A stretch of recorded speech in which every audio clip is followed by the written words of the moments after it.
आणि इंदोरला अहिल्यादेवी होळकर गेल्या शिकण्यासारखी आज ही गोष्ट आहे. आज आमच्या घरात एखादी बाहेरची मुलगी लग्न होऊन जर आली तर तिनं घराचा उमरा ओलांडला, तिच्या डोईचा पदर खांद्यावर आला की आम्हाला नको नकोसं वाटायला लागतं. पण मल्हारराव होळकरांची बुद्धिमत्ता कशी आहे बघा. मल्हाररावांची बुद्धिमत्ता किती पुढारलेली आहे. अहिल्यादेवी होळकरांना मल्हारराव होळकरांनी खंडेरावाच्या सोबत अहिल्यादेवींचं लग्न झालं आणि आपल्या पोटचा पोर खंडेरावाला मल्हारराव होळकरांनी जे शिक्षण दिलं, लढण्याचं, राजकारणाचं, धर्मकारणाचं, अर्थकारणाचं, ते सगळं शिक्षण आपला पोटचा पोर समजून खंडेरावाच्या खांद्याला खांदा लावून अहिल्यादेवी होळकरांना सुद्धा इंदोरच्या मातीत, माळव्याच्या मातीत मल्हारराव होळकरांनी दिलं. अहिल्यादेवी तलवार चालवायला शिकल्या, अहिल्यादेवी धनुष्यबाण चालवायला शिकल्या, अहिल्यादेवी राजकारणाचे धडे घेत होत्या, अहिल्यादेवी अर्थकारणाचे, धर्मकारणाचे धडे घेत होत्या. आणि आनंद खुशी सगळीकडे आहे. मल्हारराव यांना नातू झाला. अहिल्यादेवींच्या पोटी मलेरावाचा जन्म झाला 1745ला. 1748ला अहिल्यादेवींना एक मुलगी झाली, तिचं मुक्ताबाई नाव ठेवलं गेलं. सगळं आनंद आहे, घरात चहूकडे आनंदी आनंद पसरलाय. पण अचानक अहिल्यादेवी होळकरांच्या संसाराला नजर लागली. अहिल्यादेवींच्या गळ्यातल्या काळ्या मनाला कुणाचं तरी ग्रहण लागलं आणि कानावर बातमी आली, मल्हारराव सैन्यासह जाटांच्या सोबत, सूरजमल जाटांच्या सोबत लढण्यासाठी बाहेर आहेत.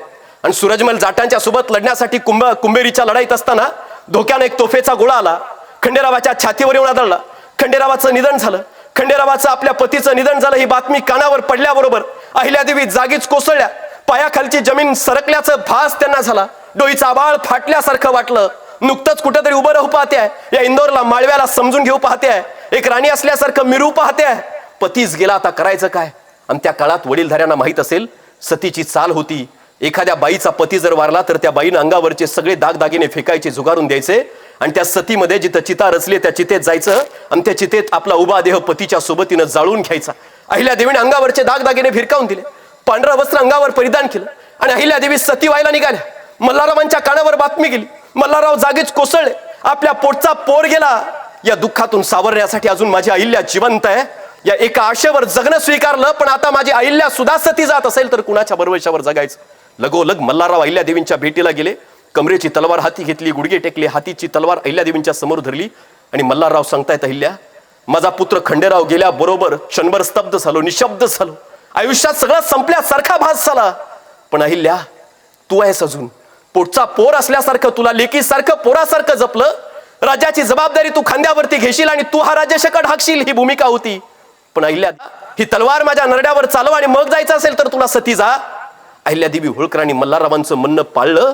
अहिल्यादेवींनी सतीसारखी अत्यंत जाचक प्रथा पहिल्यांदा या देशात, हिंदुस्थानच्या मातीत मिसळवली आणि अहिल्यादेवींनी जगणं स्वीकारलं. अहिल्यादेवींनी सतीला मातीत गाडलं आणि अहिल्यादेवींनी त्या दिवशी निर्णय घेतला, माळवा किती श्रीमंत आहे, आपला खाजगी खजिना प्रचंड आहे, आपण प्रचंड श्रीमंत आहे, तरी सुद्धा आजपासून गळ्यात कुठलेही दागदागिने आणि अंगावर कुठलेही दागदागिने घालायचे नाहीत.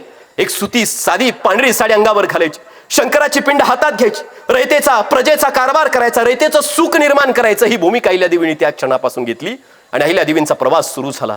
त्यापूर्वी मल्हारराव होळकरांचा विश्वास अहिल्या मातेवर किती आहे लक्षात घ्या.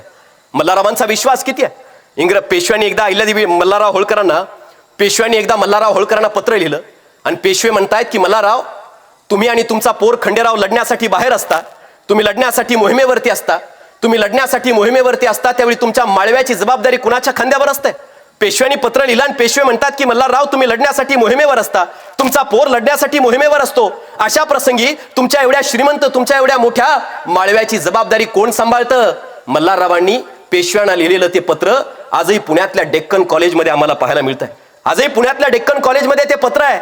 मल्हारराव होळकरांनी पेशव्यांना पत्रामध्ये सांगितलं, मी आणि माझा पोर खंडेराव लढण्यासाठी मोहिमेवरती बाहेर असतो, त्यावेळी आमच्या माळव्यासारख्या मोठ्या साम्राज्याची आणि राज्याची जबाबदारी उत्तमपणे सांभाळण्यासाठी माझी सून अहिल्या सक्षम आहे. अहिल्याच्या खांद्यावर आम्ही आमच्या राज्याची जबाबदारी देऊन मोहिमेवर लढण्यासाठी जातो. माळव्यासारख्या राज्याची जबाबदारी एक सासरा आपल्या सुनेच्या खांद्यावरती देतो. एवढ्या उत्तम राज्यशकट हाकण्याची भूमिका अहिल्यादेवी पार पाडतायत. यावरून लोकमातेचं कर्तव्य किती उत्तमतेनं घडत होतं, अहिल्यादेवी किती उत्तमतेनं साकारल्या आणि आकारल्या जात होत्या, हे तुमच्या माझ्या लक्षात येणं गरजेचं आहे. पती गेला, एक संकट आयुष्यातलं, त्या संकटातून उभ्या राहता येत तोच. एखाद्या जंगलामध्ये एखादं वटवृक्षाचं झाड असावं, सगळीकडे रखरखतं ऊन असावं आणि त्या रखरखत्या उन्हात सगळ्या पशूंना, प्राण्यांना, चिमुकल्यांना सगळ्यांना आसरा देणारं, सावली देणारं, छाया देणारं वडाचं एखादं झाड असावं आणि अचानक त्या रखरखत्या उन्हात ते वडाचं झाड कोसळून पडावं. तसं 1766ला झालं. या मराठेशाहीचा आधार असणारे, होळकर शाहीचं जणू वटवृक्षाचं झाड असणारे मल्हारराव होळकर कोसळले. 1766 मल्हारराव होळकरांचं निधन झालं. अहिल्यादेवी होळकरांच्या वरती आलेलं आयुष्यातलं सगळ्यात मोठं संकट होतं. आता सगळं संपलं असं वाटलं, पण त्याही संकटातून अहिल्यादेवी होळकर उभा राहिल्या. मार्च 1767 लगेचच पोटीचा पुत्र मालेराव, एकुलता एक पोर म्हणून मालेराव होता, त्या मालेरावाचं निधन, पुन्हा त्या मालेरावाचं निधन झालं. आता अहिल्यादेवी होळकरांना काय करावा हा प्रश्न आहे. स्वतःचा पती गेलाय, स्वतःचा सासरा आधार, बटवृक्षासारखा वडासारखा आधार असणारा स्वतःचा सासरा गेलाय, स्वतःच्या पोटी जन्माला आलेला मालेराव नावाचा एक पोर गेलाय.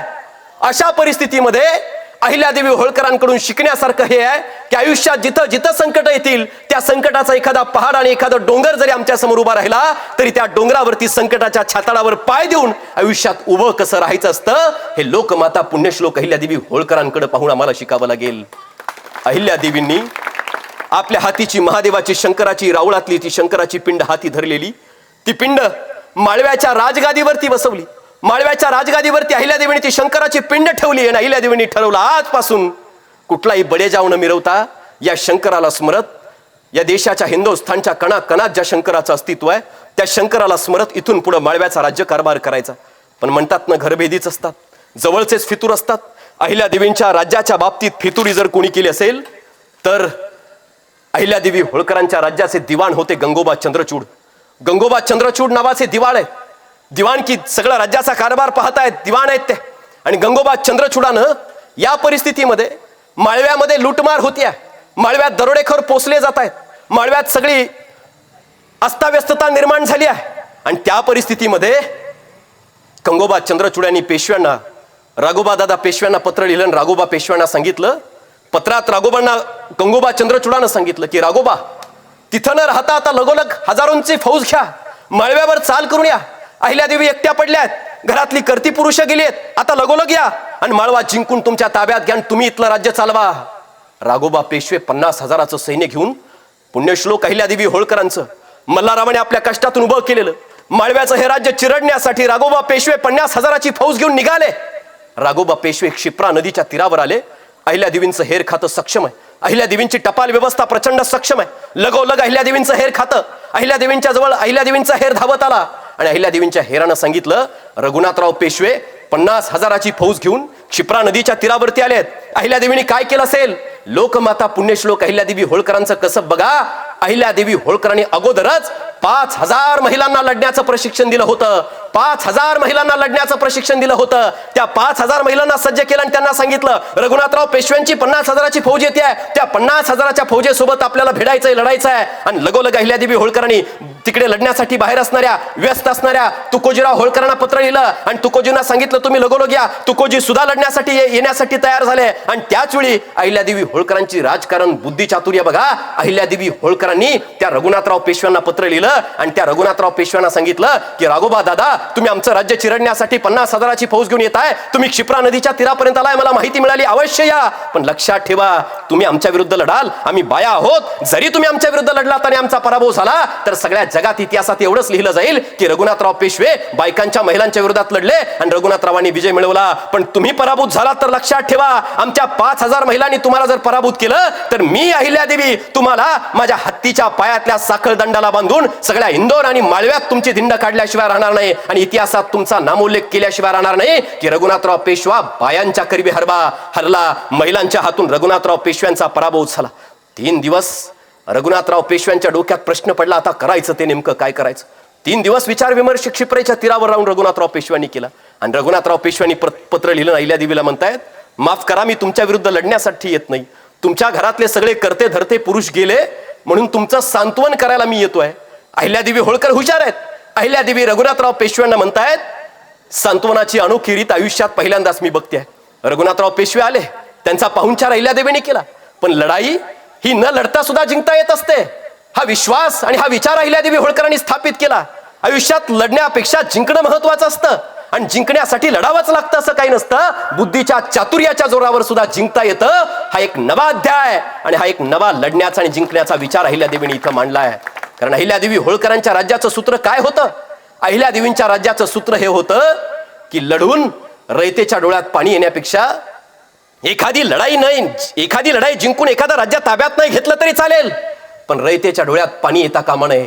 अहिल्यादेवी म्हणायच्या माझ्या रयतेच्या डोळ्यातलं पाणी हा माझ्या आयुष्यातला सगळ्यात मोठा पराभव असतो. म्हणून आपल्या प्रजेच्या डोळ्यात आयुष्यात कधीच पाणी येऊ नये यासाठी प्रजेची पोटच्या लेकरासाठी सारखी काळजी घेणारी महाराणी राणी म्हणजे लोकमाता पुण्यश्लोक अहिल्यादेवी होळकर होत्या. हे मला समजून घेणं, हे आमच्या लक्षात घेणं गरजेचं आहे. ज्या रघुनाथराव पेशव्यांनी 50,000ची फौज घेऊन येण्याचं केलं होतं, भविष्यात त्या रघुनाथराव पेशव्यांनी त्यांच्या गर्भवती असणाऱ्या आनंदीबाई नावाच्या पत्नींना त्यांच्या पेशव्यांनी घरातून हद्दपार केलं, घरातून बाहेर काढलं. काय करावा हा प्रश्न त्यांच्या समोर आयुष्यात पुढच्या काळात ज्यावेळी निर्माण झाला, कुणाकडे आसरा मागायचा? पेशव्यांनी आपल्या गर्भवती पत्नीसह रघुनाथराव पेशव्यांना घराच्या बाहेर काढलाय, कुणाकडे आसरा मागायचा? त्यावेळी रघुनाथराव पेशवे आपल्या पत्नीला घेऊन अहिल्यादेवी होळकरांच्याकडे महेश्वरला आल्या. महेश्वरला आल्याबरोबर अहिल्यादेवींना प्रश्न पडला, आता यांना जर आसरा दिला तर राजआज्ञा मोडल्यासारखं होईल. कारण राजानं यांना घराच्या बाहेर काढलंय, राजानं रयतेपासून पेशव्यांनी परागंदा केलाय. आणि यांना जर आपण आसरा दिला तर राजआज्ञेचं पालन होणार नाही. आणि यांना जर आपण आसरा नाही दिला तर एक स्त्री गर्भवती असताना आपण स्त्री धर्माचं पालन करत नाही. बुद्धी बघा अहिल्यादेवींची. कधी मध्य प्रदेशात गेलात, अहिल्यादेवी होळकरांनी महेश्वर पासून जवळच मंडलेश्वरला एक गडी बांधली आहे. आणि त्या मंडलेश्वरच्या गडीत रघुनाथराव पेशव्यांनी त्यांच्या गर्भवती पत्नी आनंदीबाईंची व्यवस्था केली आहे. पेशव्यांना पत्र दिलं, तुम्ही यांना शिक्षा दिली आहे म्हणून मी त्यांना घरात घेतलं नाही, म्हणून मी त्यांना महेश्वरमध्ये त्यांच्या राहण्याची व्यवस्था केली नाही, पण त्या गर्भवती आहेत, स्त्री धर्माचं पालन व्हावं यासाठी मंडलेश्वरच्या गडीत त्यांची व्यवस्था केली आहे. पेशवे बेहद खुश झाले. बुद्धिमत्ता काय असते, बुद्धीनं काम कसं घ्यायचं असतं, हे लोकमाता पुण्यश्लोक अहिल्यादेवी होळकरांच्याकडे पाहिल्यानंतर लक्षात येईल.